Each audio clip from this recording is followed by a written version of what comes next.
sepertinya mati lampu. Bisa bersekolah di sekolah-sekolah agama yang ada di Malaysia. Pada saat kita membuat PPKI atau Proyek Pendidikan Komuniti Aceh, kita memang sarankan kepada petinggi-petinggi mereka untuk bisa membuat serupa sama seperti yang kita buat, orang-orang Aceh buat, sekolah yang sama begitu. Jadi sekolah pengungsi memang refugee school ya, memang khusus sekolah pengungsi. Ya, khusus sekolah refugee. Jadi itu memang kita kerjasama dengan pihak waktu itu ada Malaysian Care, NGO Malaysian Care. Selain UNHCR, ada nggak badan-badan lain semacam NGO atau pertubuhan bukan kerajaan yang membantu pengungsi-pengungsi di Malaysia? Kalau untuk Malaysia itu ada NGO dari Malaysia sendiri yang memang membantu mereka, ya, seperti NGO penggerak, kemudian ada Mehrum juga yang dibuat oleh mereka sendiri. Kemudian ada NGO seperti NGO Malaysia Suara atau Suhakam yang memang mensuarakan masalah-masalah tindakan hak asasi manusia begitu. Kemudian kalau untuk NGO lain ya mungkin bidang pendidikan juga ada NGO seperti MAPIM yang memang fokus ke hal-hal pendidikan.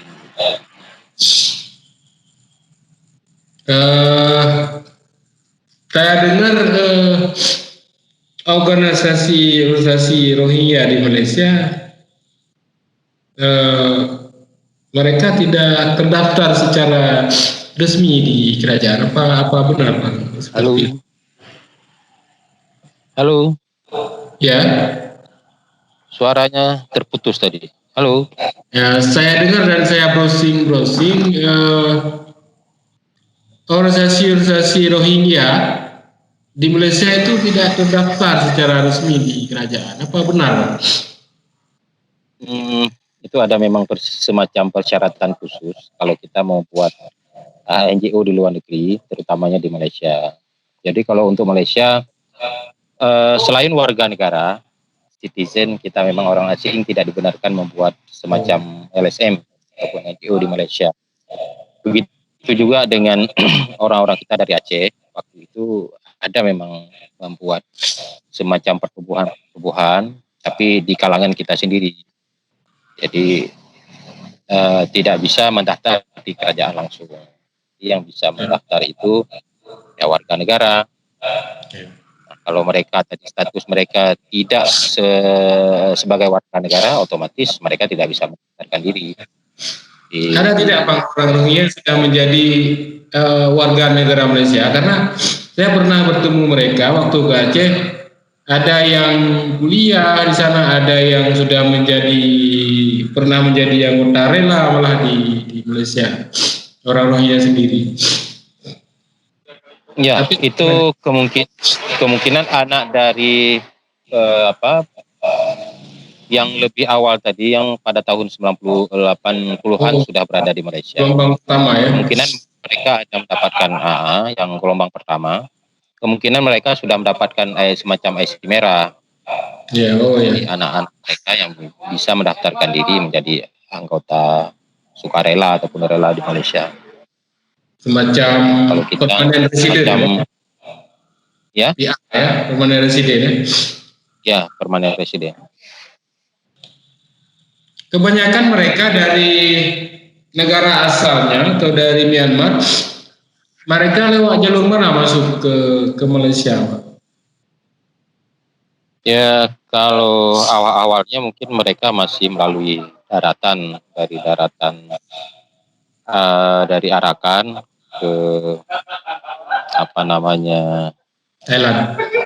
Thailand, menembus sempadan Thailand. Kemudian dari sempadan Thailand mereka juga melewati sempadan Malaysia.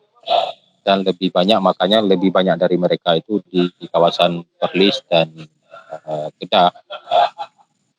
Itu Tapi jalurnya dari hutan. dari hutan. Oh, dari hutan jalan kaki. Iya. Ya mungkin ada Juga semacam ada isu engine juga. Kuburan massal, saya dengar. Apa benar Pak ada kuburan massal di Iya, ada. Itu ada, saya dengar informasi.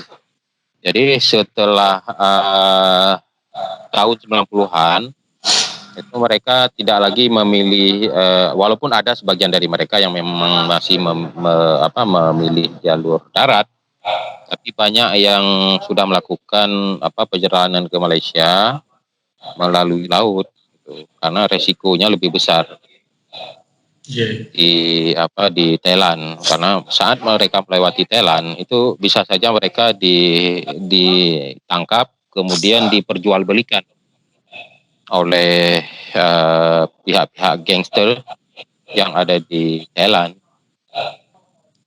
Jadi resikonya lebih besar.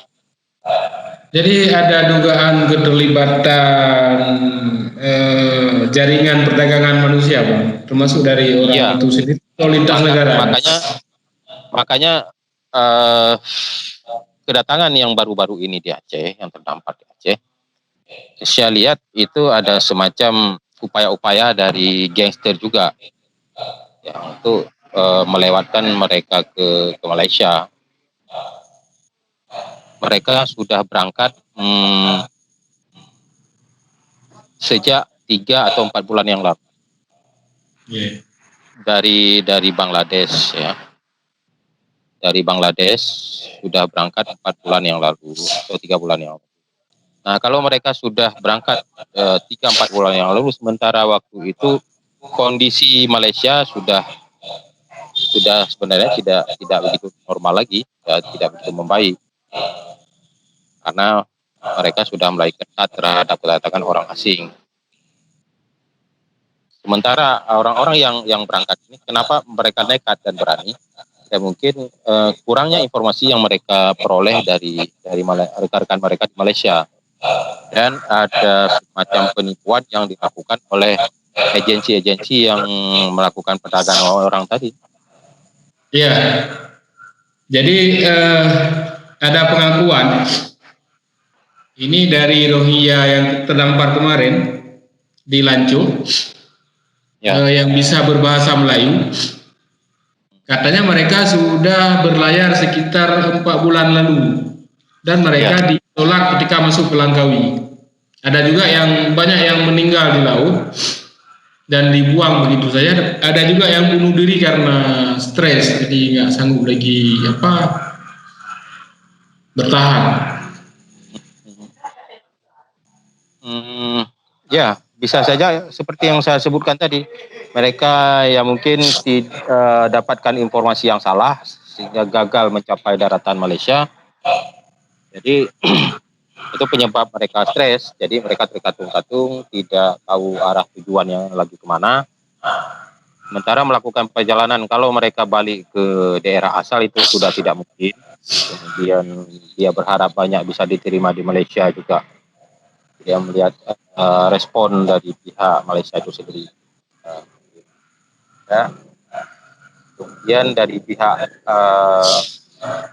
NGO yang ada di Malaysia pun bukan tidak bisa mengambil sikap, tapi ada semacam masalah yang ditimbulkan dari kalangan mereka sendiri. Nah, sebenarnya ini masalah yang menjadi alasan dan dasar NGO di Malaysia tidak lagi bisa leluasa mengambil mereka di laut, atau paling tidak untuk bisa membawa mereka ke kamp-kamp penampungan seperti di Langkawi yang disebutkan tadi. Karena ada alasan coronavirus atau COVID-19 atau alasan-alasan lain? Ya, alasan dengan coronavirus, juga ada masalah yang terjadi di Selayang. Salah satu pimpinan komuniti mereka dari Mehrum, Jafar Ahmad, ya mungkin dia yang salah menyampaikan mereka menyampaikan meminta kawasan Selayang untuk mereka gitu. Iya. Jadi ini satu permasalahan yang dianggap oleh masyarakat Malaysia itu sangat tidak realistis dan logik, sehingga memicu kemarahan warga Malaysia itu sendiri. Jadi sehingga banyak dari NGO yang tidak berani lagi mengambil sikap seperti tadi, walaupun mereka bergerak di bidang hak asasi manusia dan kemanusiaan.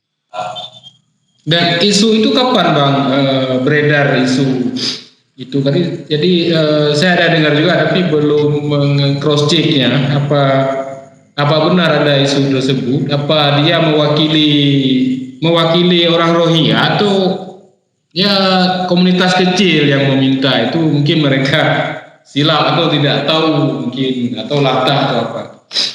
Ya, mungkin karena sikap emosional tadi, ada 200-an orang Rohingya yang 200. mendarat di Langkawi. Ya, 200-an orang Rohingya yang mendarat di Langkawi ditolak oleh kerajaan Malaysia karena alasan pandemi. Sehingga memunculkan sikap dari pimpinan Mehrum tadi untuk berbicara seperti itu. Jadi mereka minta diberikan kebebasan dalam beraktivitas, berniaga. Memang selama ini mereka sebenarnya walaupun memakai lesen dari warga tempatan, lesen niaga atau untuk usaha-usaha toko mereka dari warga negara Malaysia, namun mereka telah memakai nama-nama toko, menamai toko mereka dengan nama mereka sendiri, dengan bahasa mereka sendiri, dengan tulisan mereka sendiri. Itu ada di kawasan Pudu Raya. Kalau kita ke Malaysia, ke kawasan Pudu Raya, kita akan temui banyak memang kedai-kedai orang Rohingya di kawasan itu. Ada restoran Rohingya. Tapi kalau di awal tahun 2000-an itu mereka masih sangat tertutup, tidak sama dengan masyarakat Aceh. Jadi mereka masih berjualan di atas toko gitu, di atas kedai-kedai yang ada di kawasan tersebut. Karena saya pernah masuk beberapa kali ke kedai mereka. Tapi setelah tahun 2010 ke atas, mereka sudah mulai berani menampakkan diri, ditambah lagi setelah 2015. Setelah isu itu berkembang, setelah isu permintaan wilayah di Selayang itu, kawasan niaga. Bukan, sebelum itu. Itu muncul baru-baru ini. Ini pada saat pandemik ini sedang berlaku. Oh iya. Jadi muncul baru beberapa bulan ini. Kalau isu apa ini yang mereka minta Selayang baru-baru ini aja. Jadi saya dengar ada juga permintaan maaf dari orang Rohingya lainnya kepada pihak kerajaan Malaysia. Benar. Atas masalah tersebut ada 9 komunitas kalau tidak salah. 9 komunitas semacam pertubuhan juga, walaupun tidak resmi. Ada 9 pertubuhan mereka, ada 9 NGO mereka yang memang meminta maaf kepada pihak kerajaan Malaysia. NGO di Malaysia atau beberapa juga NGO Rohingya yang ada di luar negeri lainnya? Tidak, mereka semua NGO yang ada di Malaysia. NGO ya.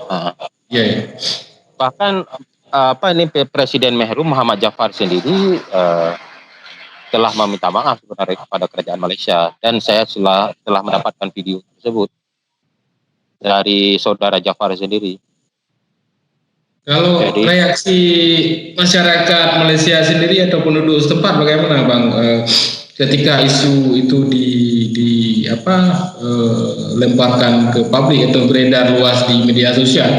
Tanggapan orang tempatan seperti apakah mereka mendukung atau kontra atau sangat marah ketika mendengar mereka minta kawasan tertentu, di mana banyak juga etnis lainnya yang berniaga di situ? Walaupun yang kita tahu ya, kawasan Selayang ini kan ada pasar borong. Ada pasar borong Selayang, ada 2 pasar borong di situ. Jadi di situ sentral untuk perniagaan, untuk mengambil barang untuk seluruh kawasan Kuala Lumpur. Jadi setiap yang memiliki kedai runcit ya setiap pagi mesti ke situ belanja. Jadi orang-orang Rohingya ini ada yang bekerja dan ada yang berniaga di situ, termasuk orang Aceh. Jadi orang Aceh, kemudian orang Minang, tapi kebanyakannya orang Aceh. Kalau ada pun orang Minang, orang Madura dan orang Jawa itu mereka-mereka yang memiliki permit kerja. Tidak memiliki permit kerja mungkin tidak begitu banyak yang berani bekerja di situ. Walaupun orang Melayu di situ tidak berniaga di kawasan tersebut, jadi kebanyakan di Pasar Borong itu yang berniaga orang Cina. Tapi orang Melayu itu sangat tersinggung dengan permintaan komunitas Rohingya tadi, sangat merasa tersinggung. Sangat tersinggung dengan permintaan itu. Jadi sebelumnya tidak ada konflik antara Rohingya dengan etnik Melayu atau warga tempatan. Tidak pernah ada masalah. Ada masalah, tapi rasa simpati mereka lebih besar. Karena pada dasarnya pertama. Saya lihat juga di Pasar Borong satu lagi, di Pasar Borong Sri Kembangan banyak juga orang Rohingya. Itu saya datang tahun 2015 yang jualan ikan di sana. Saya lihat banyak juga orang Rohingya yang jualan ikan di Pasar Borong Sri Kembangan di Serdang juga. Selangor. Iya. Pasar Borong Selangor. Ya, betul. Itu Pasar Borong Selangor. Memang banyak orang Rohingya yang jualan di situ, tapi tidak sebanyak yang ada di Pasar Borong Serdang. Ya di Pasar Borong Selayang. Yeah. Lebih banyak di Pasar Borong Selayang. Jadi kalau Pasar Borong Serdang banyak dari mereka memang bekerja dan berjualan. Jadi kalau dulu mereka bisa berjualan langsung di dalam lingkungan pasar. Tuh di losnya ya. Tapi kalau untuk saat ini itu kan ada pembatasnya, ada pagarnya untuk bisa masuk ke situ. Jadi kalau sekarang ini informasi yang saya dapatkan kemarin dari Ketua Pemapak Cawangan Malaysia Tengku Burtamam, sekarang mereka berniaga di luar itu, di luar Pasar Borong. Jadi ada jalan menuju Pasar Borong. Mereka berniaga sudah seperti orang Aceh berniaga pisang sale di Pantai Labu. Jadi ada sayur-sayur yang mereka pikul RM2, RM2, RM3, RM3. Jadi mereka sudah tidak bertempat lagi, tidak berani buat semacam lapak jualan. Jadi sayur itu didapatkan dari mana, Bang? Apakah mereka juga bertani menanam sayur di pinggiran-pinggiran kota di Selatan? Ada mungkin family mereka atau rekan-rekan mereka yang memang menanam sayur di pinggiran kota Kuala Lumpur atau di kawasan-kawasan Selangor. Jadi sayur ini didistribusi ke pusat pasar tadi.